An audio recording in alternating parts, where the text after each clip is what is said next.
बोरो आदिवासी ने बनाया पहली बार हाई बजट की मूवी और इस मूवी को नाम रखा गया है जनकृथाइनी थईसम यानी ब्लड ऑफ बोडो हिस्ट्री। हम इस मूवी को अलग अलग नाम से कह सकते हैं, जैसे कि history of Bodos, blood of Bodos, Bodo history, Bodoland history, history of Bodo tribes वगैरह। इस मूवी में बोरो लोगों की दर्दनाक इतिहास को दिखाया गया है। उस समय दूसरी लोग बोरो लोगों को कितना दुख पहुंचाया इस जनकृथाइनी थईसम मूवी में दिखाया गया है। एक दिन की बात है, उस समय बोरो आदिवासी बहुत ही नीचे गिर चुकी थी। बोरो लोगों को ज्ञान की बहुत ही कमी थी। वो लोग नहीं जानते थे कि जहाँ एकता है वहाँ हमेशा जीत होती है। एकता में बल है, ये बात उन लोगों को ध्यान नहीं थे। बोरो लोगों में बुरी आदत लग चुकी थी। मदिरा पान करके नशा में रहना, हर दिन जुआ खेल खेल के आनंद लेना, ये सभी आदत में उनको लीन हो गए थे। ऐसा ही वो लोग समय बर्बाद करते जा रहे थे। इन सभी आदतें के कारण दूसरी लोगों ने बोरो लोगों को अपना गुलाम बनाना शुरू किया। समय रहते ये बात कुछ बोरो लोगों के दिमाग में घुसा। उन लोगों ने बोरो लोगों को स्कूल कॉलेज में जाके ज्ञान प्राप्त करने को कहते हैं, लेकिन बोरो आदिवासी के गांव में स्कूल कॉलेज नहीं थे, इसलिए कुछ बोरो स्टूडेंट्स दूसरे लोगों के विद्यालय में गई। लेकिन उस समय के टीचर्स ने उन सबको विद्यालय के बाहर भागा दिया, ये बोल के कि तुम लोग घोंघा केकड़ा खाने वाले लोग हैं और इनसे हमारे कक्षा को गंदगी और बदबूदार होती है। बोरो लोगों के ज्ञान की बात शुरू होते ही खत्म हो गए। फिर भी एक दिन कुछ बोरो छात्र हार न मानकर विद्यालय में गई, लेकिन बोरो छात्र वहां दोबारा जाकर बहुत बड़ा गलती कर दी। वहां का दूसरे लोगों ने कुछ स्टूडेंट्स को बुरी तरह से पिटाई की और कुछ सुंदर बोरो लड़कियों को रेप करके मार दिया गया। दूसरी ओर कुछ अन्य लोगों ने भी बोरो लोगों का इतिहास चुराने में दिमाग लगा रहे थे। वो लोग बोरो लोगों के कुछ संस्कृति, पारंपरिक इतिहास इत्यादि को अपनी इतिहास की ओर खींचा ले जा रहा था। धीरे धीरे बोरो लोगों के भविष्य का इतिहास गायब होते जा रहे थे। ये सब होने के बावजूद भी कुछ बोरो लोगों ने अपना पारंपरिक संस्कृति को छोड़कर दूसरे लोगों का संस्कृति को अपना लिया। कुछ बोरो स्टूडेंट्स लोग अपना पारंपरिक संस्कृति, भाषा इत्यादि सब कुछ छोड़कर दूसरी लोगों का सब कुछ अपनाकर स्कूल कॉलेज में गया करते थे। वो लोग अपनी बोरो जाति का कपड़े पहनने और बोरो भाषा बोलने से ही इनकार करना पड़ा। बोरो के कुछ बड़े एजुकेटेड लोग भी अपने जाति से ही नफरत करने लगे थे। वो लोग खुद बोरो होकर बोरो लोगों को ही सहारा नहीं दे रहे थे। ये सब घटना कुछ बोरो लोगों से देखा नहीं जा रहा था। कुछ बोरो आदिवासी के शरीर में गर्म खून दौड़ने लगे थे। इसके बाद जिन बोरो आदिवासी के मन में गर्म रक्त उबल रहे थे, वो सभी मिलकर एक हथियार धारण करने वाला ग्रुप बनाए गए। ग्रुप को अलग अलग टीम में डिवाइड किया गया ताकि हर बोरो गांव में फैल सके और उनकी रक्षा कर सके। इसी तरह से जन्मा पहली बार बोरो जनजाति में बोडोलैंड आर्मी ग्रुप। इसके बाद जिन्होंने बोरो जन्मभूमि की हिस्ट्री चुराने की औकात की और जिन्होंने बोरो माँ को आंसू बहाया था, उन सबको बंदूक की गोली से उड़ा दिए गए, क्योंकि वो लोग बिना हथियार समझाने में समझ नहीं रहे थे।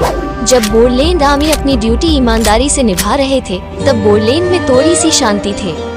कहीं से भी दुश्मन का कोई हलचल नहीं था। दिन ऐसे ही बीत रही थी, परंतु बोरो ट्राइब का ही कुछ ज्ञानी पढ़े लिखे बड़े एजुकेटेड लोगों ने ही अंदर से बोरो धरती माँ की खून चूस रहे थे।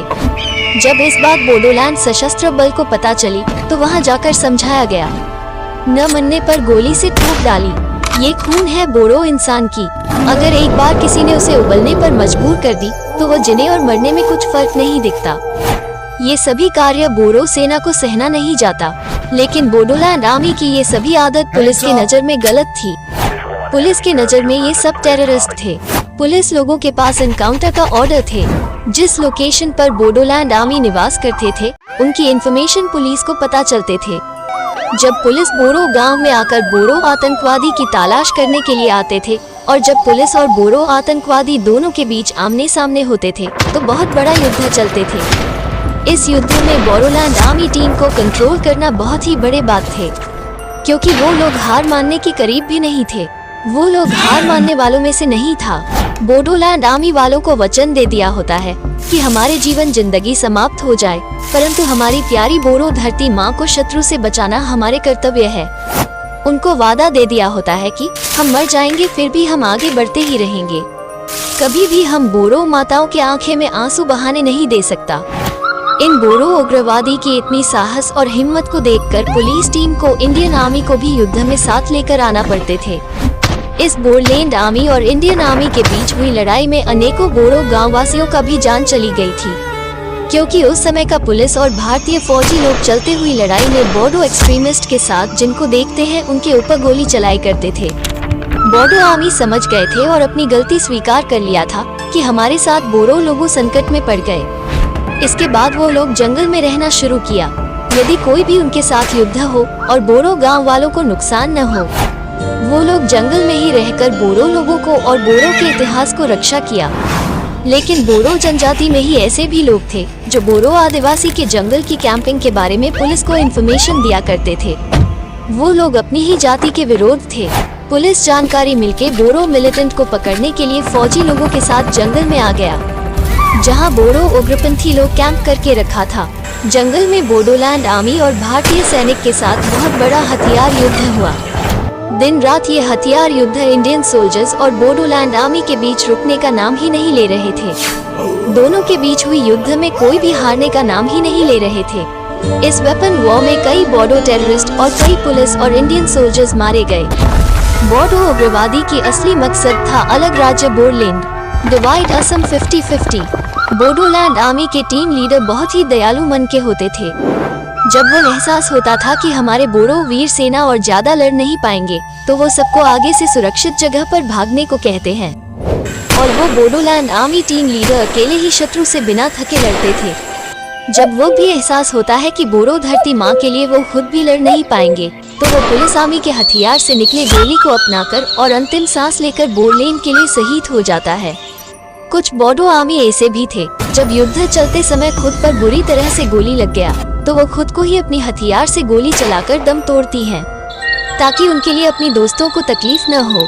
और इन आदत के वजह से उनके दोस्तों को बहुत बड़ा दुख झेलना पड़ता है। बोडो आदिवासी के लोगों में ऐसे भी बुरे लोग थे जो खुद को बोडोलैंड आर्मी कहकर बोडो लोगों में ही पैसे लुटा करते थे। जब बोडोलैंड आर्मी को पता चला कि उनके नाम पर गलत काम चल रही है, तो वो लोग उन लोगों को ढूंढकर सजा दिया गया। और जो लोग बोडोलैंड आर्मी ज्वाइन करने के बाद हाथों में हथियार मिलने के बाद खुद को दूसरों के सामने फालतू दिखाया करते थे, उनको सस्पेंड कर दिया जाता था। बोडोलैंड आर्मी के पास भी बहुत सारे गुप्तचर थे, जो बोडोलैंड आर्मी के अलावा सबको पता नहीं होता। गुप्तचरों यानी सीक्रेट मैसेंजर। उनका काम होता है बाहर में यानी हर बोडो गांव में हुई सभी घटनाओं को जंगल में जाकर बोडोलैंड आर्मी को इन्फॉर्म करना। वो लोग हमारे जैसे आम इंसान की तरह रहकर ही अपना काम करते थे। जो लोग खुद बोडो इंसान होकर पुलिस को बोडोलैंड आर्मी के बारे में इंफॉर्मेशन दे रहे थे, उन सभी इन्फॉर्मर को बोडोलैंड आर्मी सीक्रेट मैसेंजर के द्वारा पकड़ के मार दिए गए। बोडोलैंड के लिए सिर्फ बोडो लड़का लोग ही नहीं, बल्कि अनेकों बोडो लड़कियों ने भी अपनी जान न्यौछावर कर दिया था। कुछ बोडो योद्धा अपनी गर्भवती महिला को छोड़कर युद्ध में कदम रखना पड़ा था। फिर उन महिलाओं का कुछ बच्चे अपनी प्यारी पापा को कभी देखने को नहीं मिले। बोडोलैंड आर्मी अलग अलग प्रकार के बने हैं: NDFB, BLTF, NLFB, BONSU, ULB इत्यादि।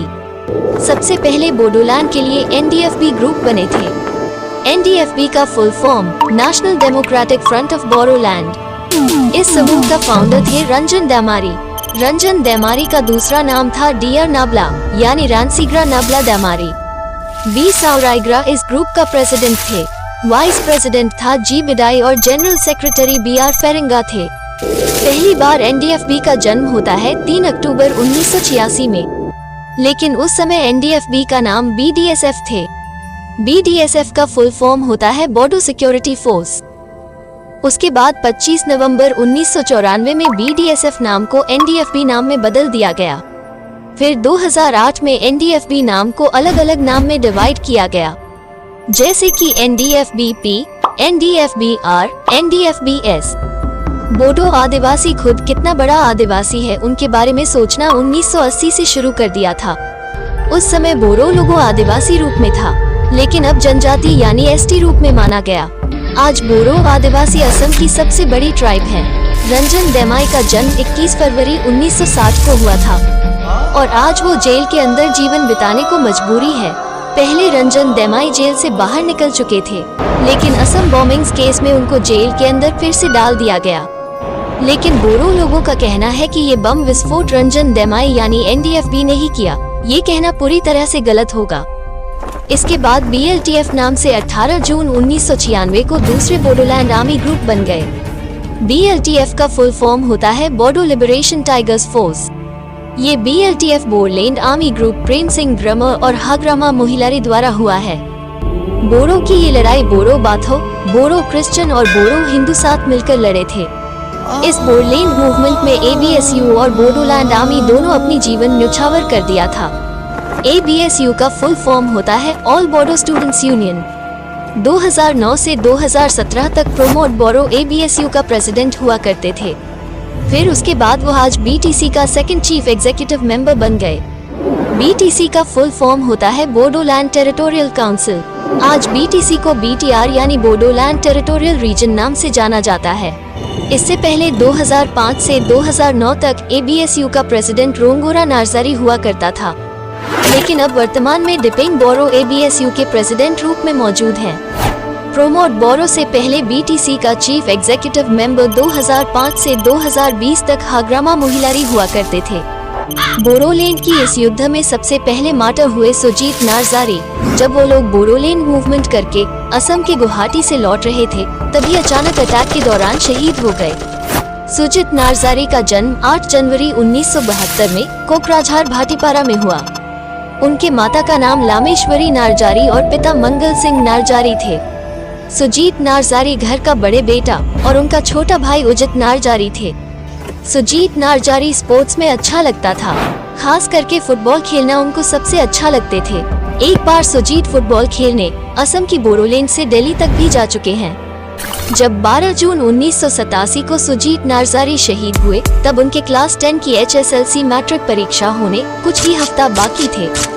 इसके बाद कुछ महीना बीतने के बाद हेल्थ प्रॉब्लम के कारण उनका भाई उजित नार्जारी भी पृथ्वी छोड़ दी। उससे पहले उजित नार्जारी 10 कक्षा की HSLC मैट्रिक परीक्षा पास कर चुके थे। आज भी माता सुजीत नार्जारी बोडो लोगों की यादों में है, क्योंकि वो सिर्फ बोडो लोगों के लिए लड़ने वाले 15 साल का लड़का था। पुराने जमाने से लेकर आज तक कुछ बोडो लोग घर में सिल्क वर्म पालते हैं।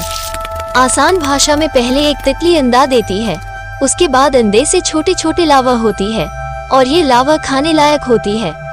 अगर लावा न खाया जाए तो ये कैटरपिलर बनती है। फिर ये कैटरपिलर ककून बना के उसके अंदर ही एक तितली में बदलती है।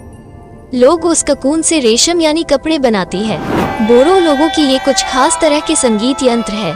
देखने में ये वायलिन जैसी है, लेकिन बोडो भाषा में उसको सेरजा बोलती हैं। ये वायलिन से थोड़ा अलग है, जिसको बोडो लोगों की लंबी इतिहास में सांदो बाउदिया नामक एक बोडो लड़का ने अकेले जंगल में जाकर बजाया करते थे। उस समय डोडो पक्षी और डायनासोर जैसे जानवरों ने जिस तरह से विलुप्त हुई, उसी तरह से बोडो लोगों का इतिहास भी विलुप्त होते जा रहे थे।